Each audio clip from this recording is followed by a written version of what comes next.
kubva last year kusvika last year kusvika last weekend patakatoona mwana pesa apa angasingaziva kuti mwana ari kupi mushure mozotizwa kuti mwana ari pamenye kuti mwana anga atoziva kuti amai yake vatizira pakati inonzi mwana atorwa kwekwe azoti isusu taona kuti ndikune mwana vakutora mwana wakuzomisa kwaambuya saka takushaya kumanje kuti mwana uyu ari safe here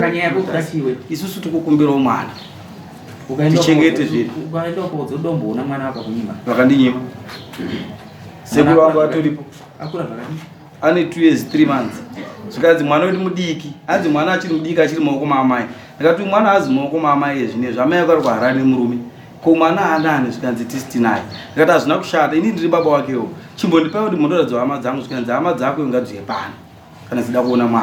mwana uyu haana kwaanoenda namutombo muoni kana zvanesa tichazomuona kana ane 18 years saka tichaziva kuti chiri kuwirirana here kana kuti mwana uyu haaziwedi here izvosvika pari nhasi mwana uyu tanoita nokumbira kuti tikumbira kuti atore bhedhi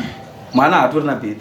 parikurambira kuti mwana atore bhedhi saka ndaakuita mubvunzo manje kuti mwana uyu wangu kana kuti haazi wangu ndichaziva manje usamuona utauya kuno kwedai wanzwa zvaataura kutaura here nishe unokodzera kutaura munhu uyu amumuziva here munhu ndomuziva munomuziva akati kudi taura iwewe ndikunzwa handiti akati nhumbu yaizi yangu akandikwirira dare panapa achiti nhumbu yaizi yangu handiti akaramba tiri muno mudhezende akabvisa mari $5 akapa dombo tendaipo mukadzi wangu akaramba ichiri nhumbu akapereka $5 kupo mwana wacho wani